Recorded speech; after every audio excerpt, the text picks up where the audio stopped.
V-Series turbo, but this car is in here for a Fueltech FT450. At the moment it's running on a Detector management system. But anyway, this is a ex-Joburg car. Apparently this was a speed and sound car as well. The reason why I'm saying it is because there's a sealed speed and sound magazine with 2 yellow EKs on it, so I guess this is definitely one of those EKs. But anyway, that's why. But yeah, this so I'm not too sure what this is exactly, but owner told me he can monitor his boost and all that, so I'm assuming this is some sort of a electronical boost controller. And then he's got his boost gauge over there. But other than that, this car is a full road car. This thing is quick. So we're gonna be removing the Detector management system, which is located in the cupboard. Yeah, I see it over there. And then we're gonna remove Detector, fit Fueltech, and I'll probably mount the Fueltech in this area over here. But yeah, this car is beautiful. Okay, so pull the Detector loom out, and this is what the Detector loom looks like. It's obviously spliced into the OEM Honda loom, but oh, this is a slimy slimy loom.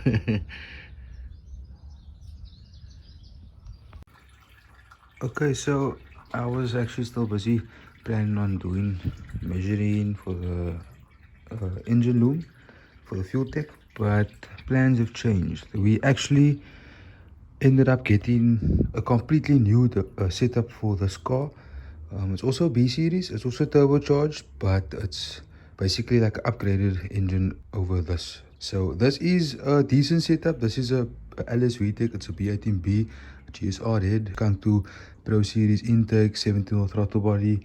It's got Ram style turbo manifold. If I'm not mistaken, that's a GT35 turbo. Fairly decent stuff on here. The car made around, I think, 315 kilowatts, if I'm not mistaken. That's pretty decent. The car was extremely fast. So the owner managed to score pretty good deal on a way better setup. So he ended up buying it, and now I'm actually in the process of removing this engine, and I'll advertise this motor for him. So we can sell this engine, so that hopefully that will free up some cash that he now obviously spent now on the new setup. We'll keep the gearbox. The engine is going. He's gonna obviously throw in another gearbox to go with this setup. So we're basically gonna sell this complete setup, the entire setup. So boost pipes, intercooler, manifold, exhaust manifold, turbo, intake, basically everything here.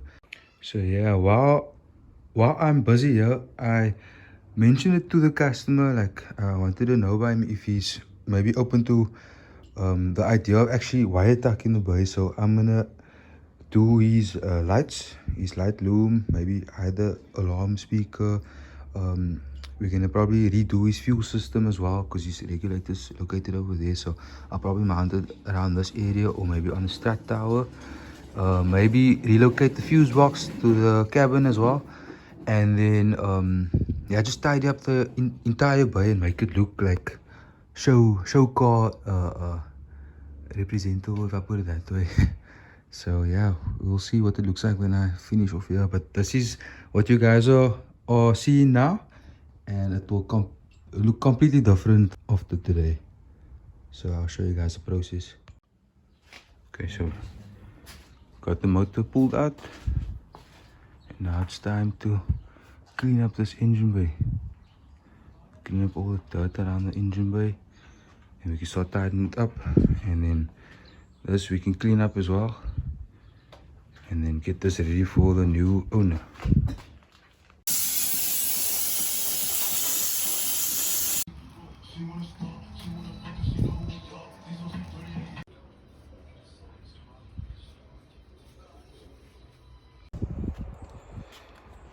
I know it looks like a mess, but this is what we do when wire tucking. So we basically dismantle the loom on the cabin and then reroute them outside underneath the fenders. It's quite time consuming.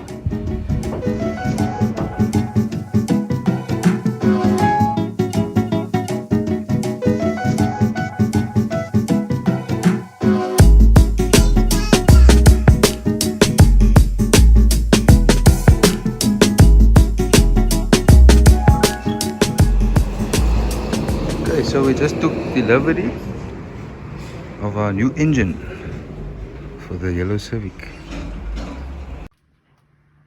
Okay, so this is our new engine for the yellow hatch, the B series turbo hatch, and we obviously got a whole lot of extras with the motor. Motor comes with a skunk tool ultra intake, as well as ARP L19 studs, and we got boost pipes, intercooler, T1 cam trigger to run the coil packs, K-series coil packs, alternators on there as well. 90mm throttle body for the intake. Okay, apologies for the wind noise. So we started stripping everything around the engine, took the crank pulley off. What we're gonna do is inspect the cylinder head, because apparently the previous customer mentioned the head bolts or the head lifting, so he still has the old ARP head studs in the engine, and he recently bought a set of L19s, so ARP L19. So what I did notice as well is the head was ported, but in my opinion the finish is not of a standard I'd be happy with. It will make me feel so much better knowing the head is ported correctly and everything is operating at its best. Okay, so we're about to assemble the cylinder head. We removed the head and noticed they obviously did the port job very poorly, so we had it redone. And as you can see, this is definitely much better than what it looked like before. And then also I had the cylinder head cleaned.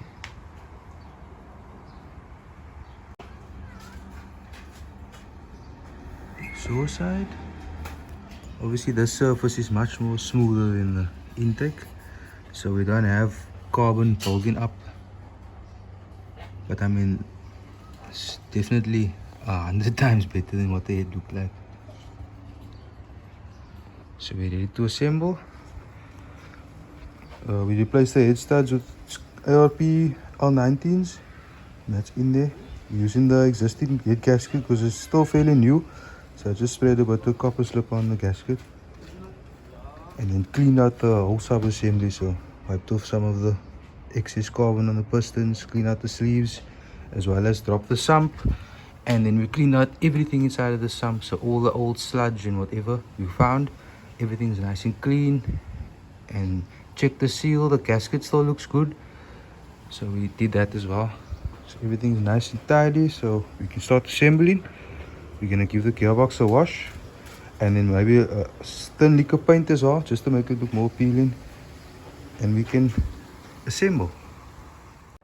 Okay, so it's obviously been a couple of weeks now since I last filmed the B series turbo build. I've made quite a bit of progress on the car. In fact, we basically towards the end of completing this build. It's just a couple of minor things, but what I plan on doing now is basically taking you guys through exactly what it is that I've been doing on the car. So we can start off by the engine bay. Okay, so we basically, I'd say 90% completed with this build. Still a few odds and ends that needs to be dealt with. So we'll start off with the wiring in the engine bay. Okay, so basically everything on the engine is all wired up. Our coil packs, VTEC solenoid, ECT, primary injectors are in. We have secondary injectors as well. Let me show you guys. Our secondary injectors are plumbed in as well. What I'll do is I'll probably just make another harness for the secondary injectors that can be plugged into the ECU just in case we need those secondary injectors, because our primaries are 1650 FIC injectors, so I'm hoping we could get away with those in the meantime. And then air temp sensor is below at the bottom, as you can see there, underneath the plenum. That needs to be plugged in as well. And then the fan needs to be wired up. And lastly, the boost solenoid, that needs to be wired up as well. So then we'll be, I'd say, then we 100% complete with the wiring.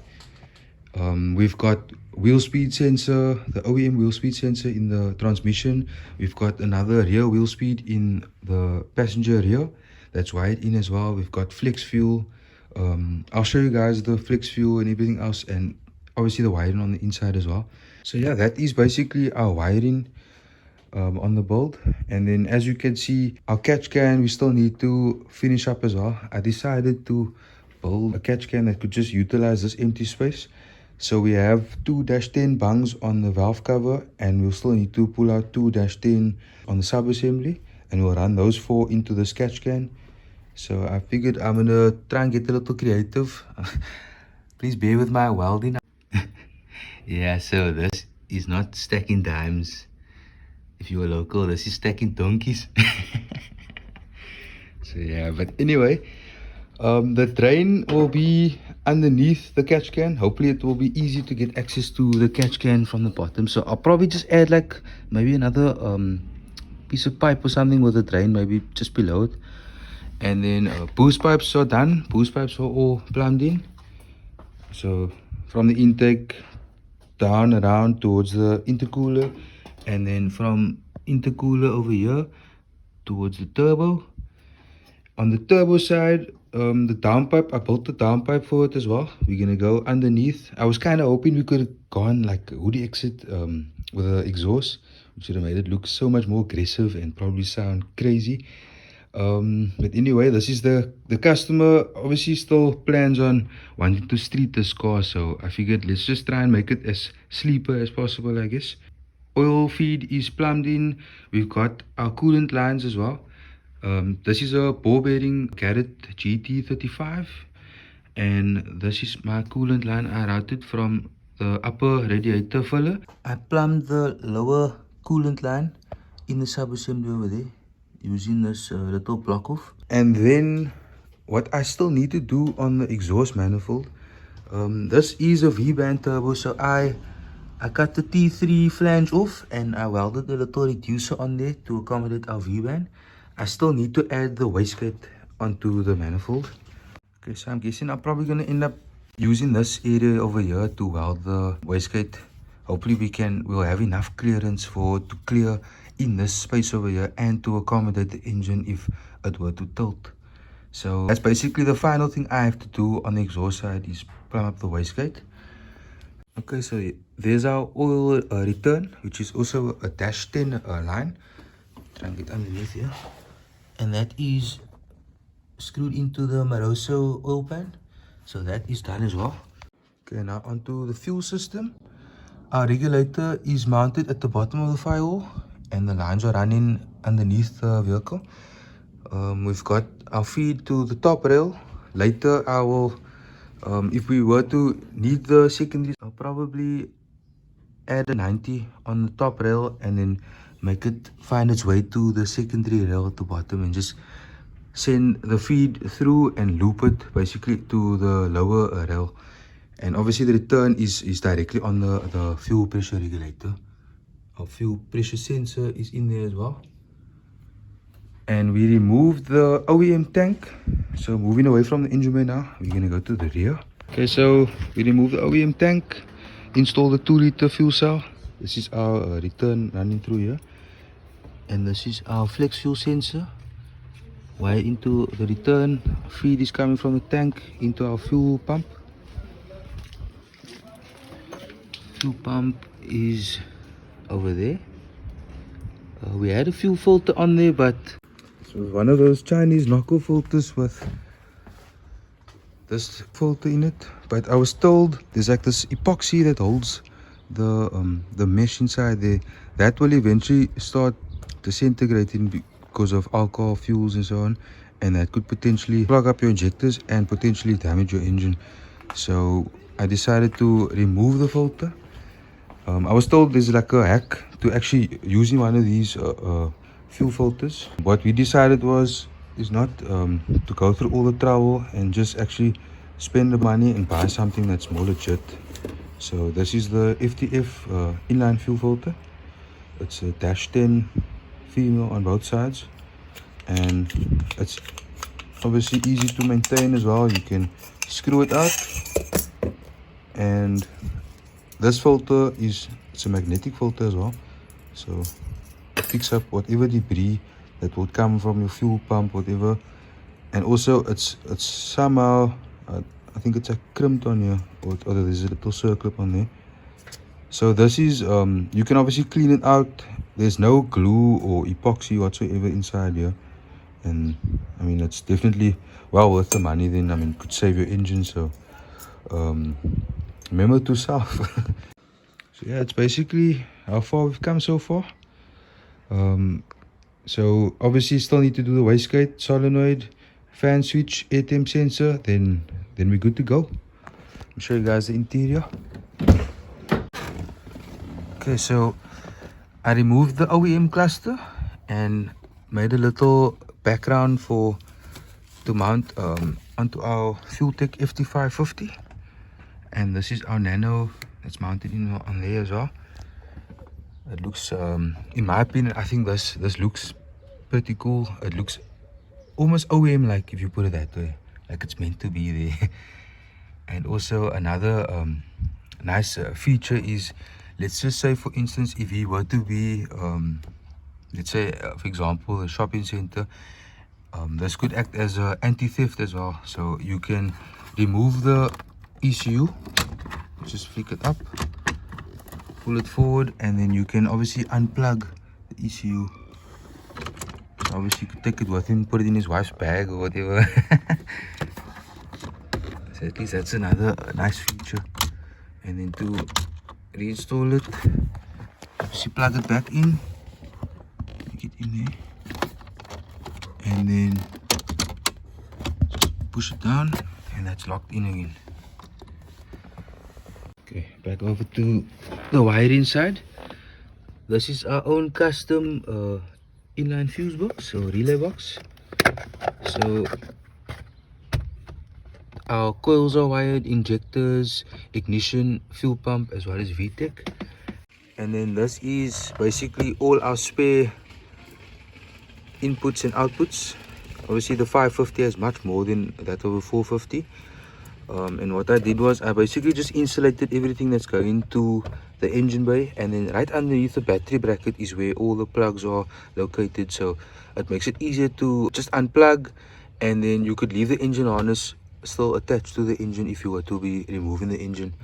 So this here, I'll probably still figure out a better way to like just make it much more tidier.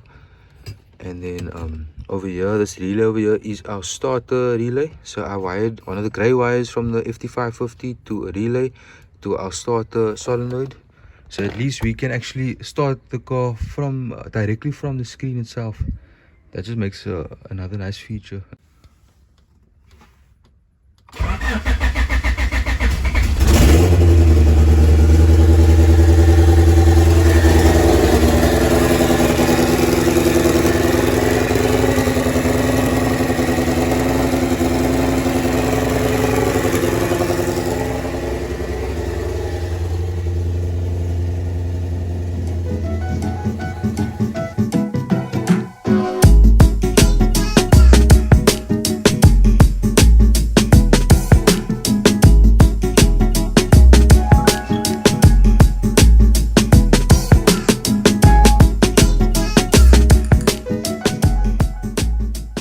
So that was it for today's video. Like I mentioned, there is still quite a few things I need to sort out on the car before we can head off to the dyno. So that will definitely be our next video to come after this one. Us obviously heading off to the dyno, making sure everything is all working 100% correct, and obviously trying to chase after some decent figures. And then we'll obviously make sure the car is up and running and ready for the track, so we can see what this car can do on the track. I'm Super excited. I can't wait to see this car in action on the racetrack. So with all that being said, I hope you guys enjoyed this video, and I'll definitely catch you guys real soon.